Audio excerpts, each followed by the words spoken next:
There is a woman living in Atlanta. She is at the top of her profession, pulling in around $440,000 a year. She drives a leased Mercedes.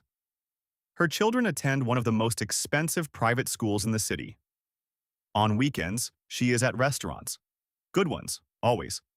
Her mortgage alone runs close to $5,200 a month. From the outside, she looks exactly like someone who has figured it out, like someone who made it. But here is what nobody around her knows. If something unexpected happened today, a medical bill, a sudden repair, a legal issue, she could not pull together $6,000 without selling something or borrowing from someone. Not because she is reckless, not because she is unintelligent, but because every dollar that comes in has already been spoken for before it arrives. And before you write this off as unusual, understand that this is one of the most common financial stories happening right now among people nobody would ever suspect.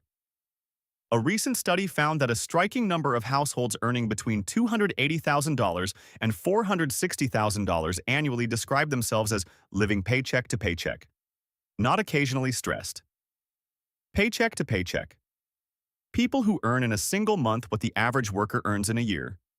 People who, by every visible measure, appear to have solved the money problem. And yet the anxiety is the same. The fragility is the same. The feeling of never quite having enough is exactly the same. This is not a coincidence. It is a pattern. And once you see it clearly, you cannot unsee it. Most people grow up believing that income is the answer, that once you reach a certain number, the financial stress lifts and everything settles. You hear it constantly. Once I hit six figures, I'll relax. Once I clear $220,000, I'll start saving properly.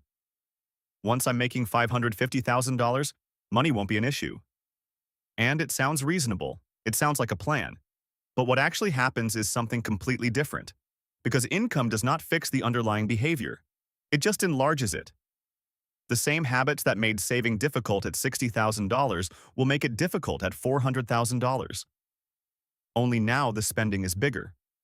The commitments are harder to exit, and the gap between what comes in and what actually stays has grown wider, not narrower.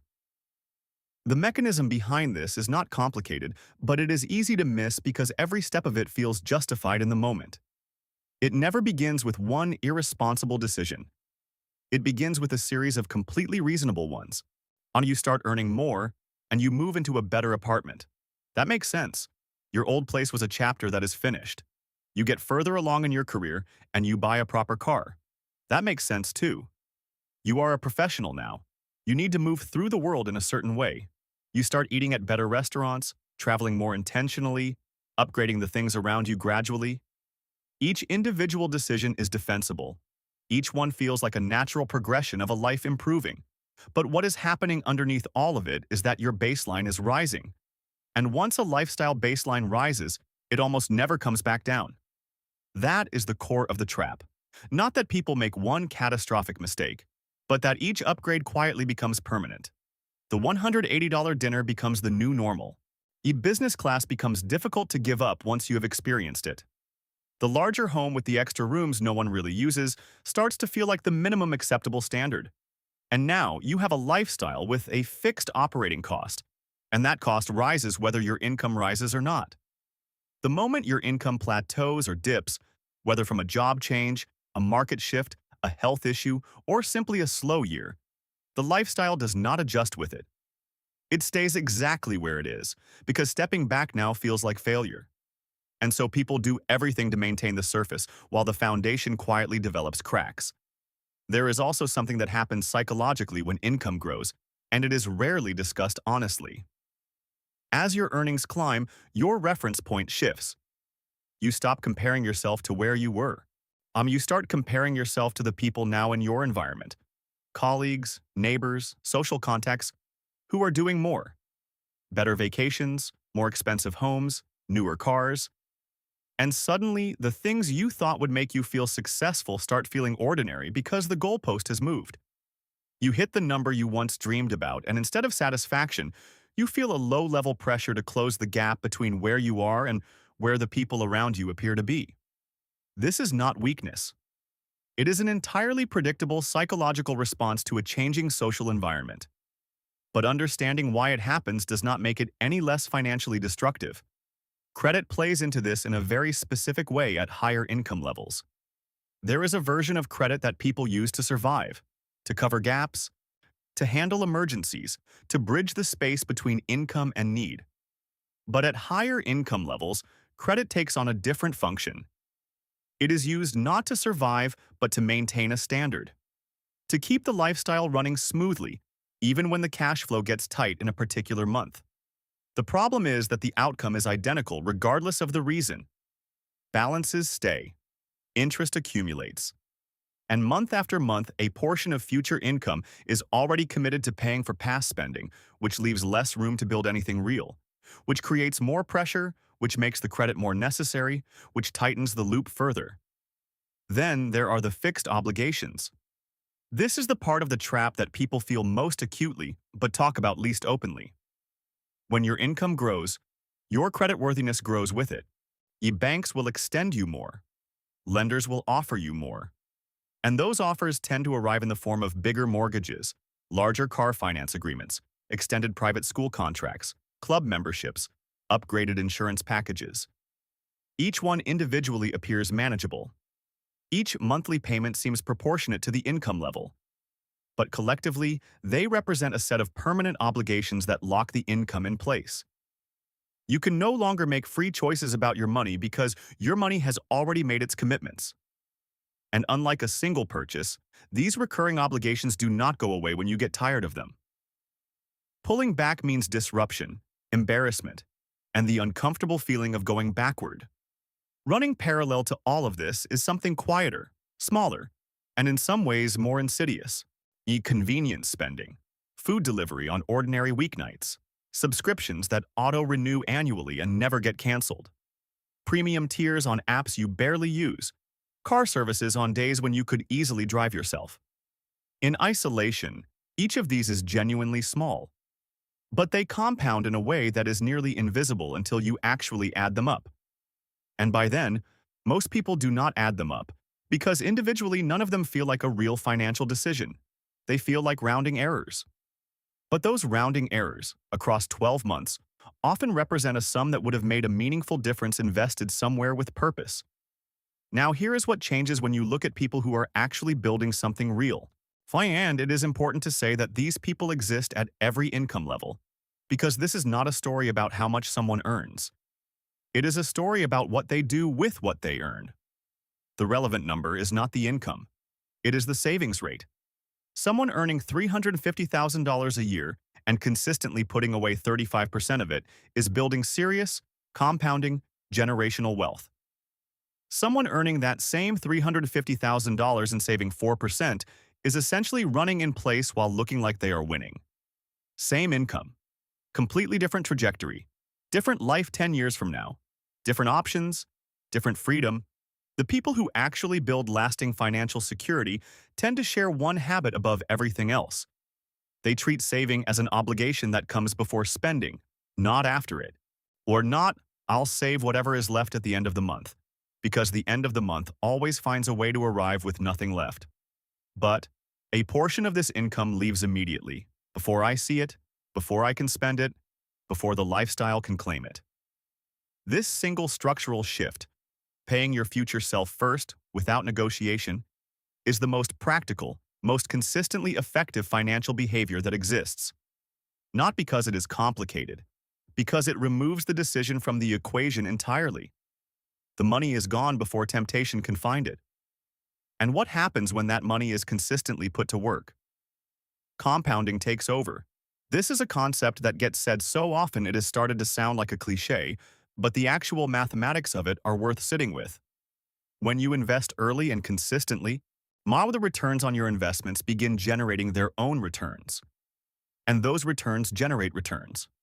And over time, the growth is no longer primarily driven by what you put in.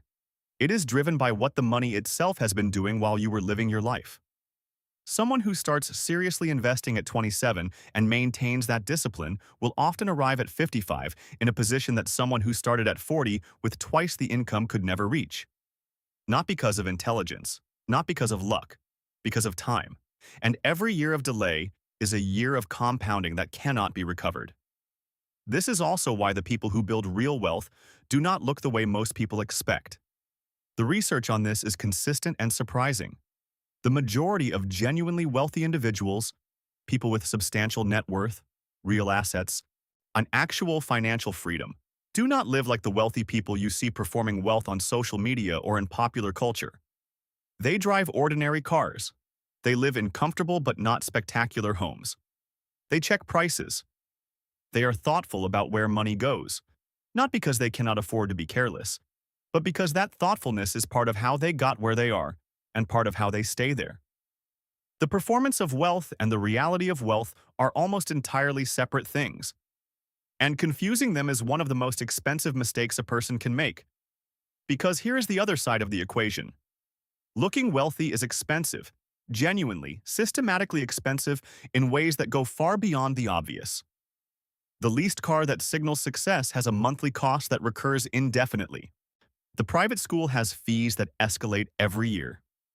The house in the right neighborhood comes with property taxes, maintenance, insurance, and social expectations that all carry price tags.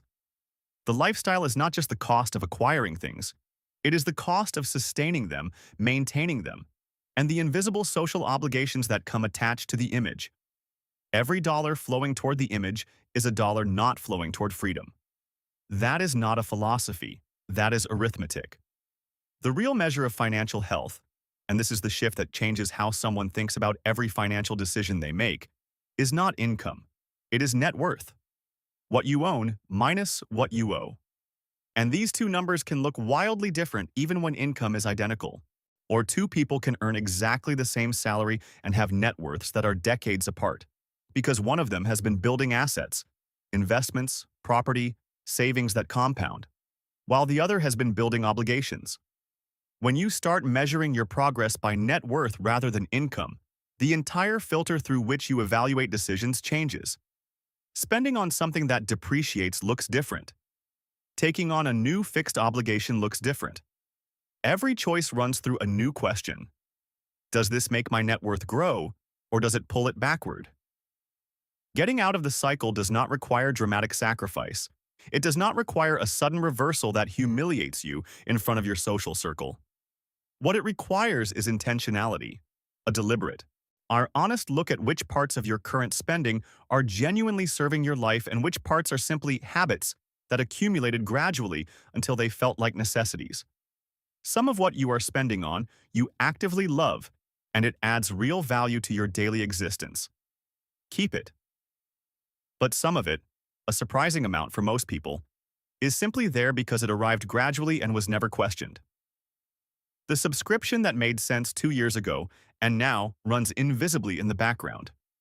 The dining habit that started as a treat and became the default. The upgrade that felt like a reward and quietly became the floor. The question worth asking, honestly and without judgment, is whether each thing you are spending on reflects a genuine choice or simply something you got used to. Because I got used to it is not a financial plan. And the gap between what you could live well on and what you are currently spending on is often the exact gap between where you are now and the freedom you are trying to reach. The structural change that makes the most difference is also the simplest one to describe. Flip the sequence.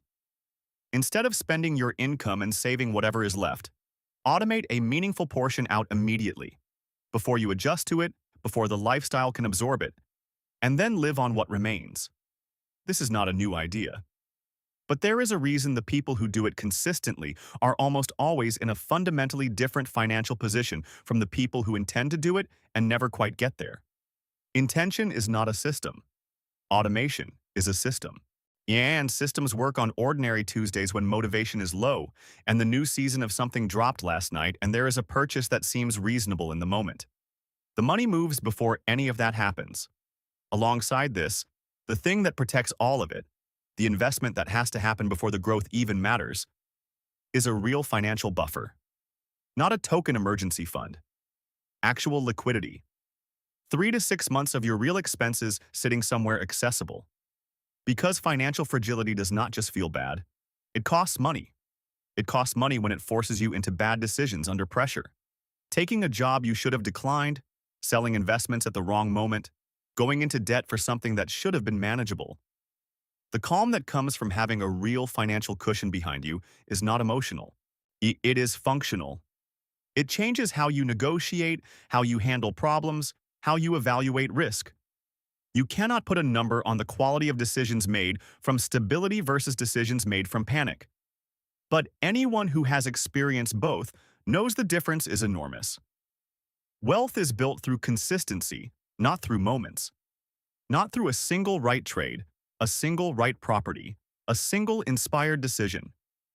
Through showing up for the same simple behaviors across years and decades, saving regularly, investing steadily, keeping lifestyle costs well below what income allows, ignoring the pressure to perform financial success for people who, if you are honest with yourself, are too busy managing their own financial anxiety to really be paying attention to yours. The path is not exciting. It does not make for compelling content. But the people who walk it arrive somewhere that the people chasing the performance rarely do.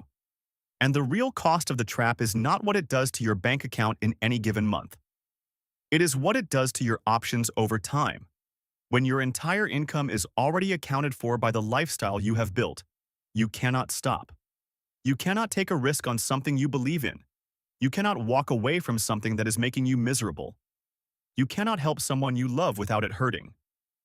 You are trapped not by poverty, but by the maintenance cost of an image. And that is a particularly painful kind of trapped, because from the outside, it looks like success. You are working harder and harder, earning more and more, and arriving each month in exactly the same place. The Woman in Atlanta is not a cautionary tale about failure. She is a cautionary tale about what happens when income and behavior are allowed to drift apart slowly, comfortably, and without anyone pointing at it directly. She is talented. She works hard. She has achieved things genuinely worth respecting.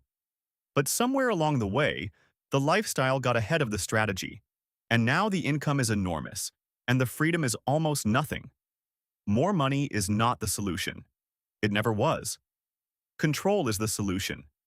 The ability to make deliberate choices about where income goes, to preserve the gap between what comes in and what goes out, and to put that gap to work consistently over time. That is what builds actual financial security. That is what eventually creates the kind of freedom that has nothing to do with what the life looks like from the outside and everything to do with what it feels like from the inside. The arithmetic is not complicated. The discipline is not extraordinary. What it requires is the willingness to look honestly at the gap between the life you are funding and the future you are building, and to decide deliberately which one matters more.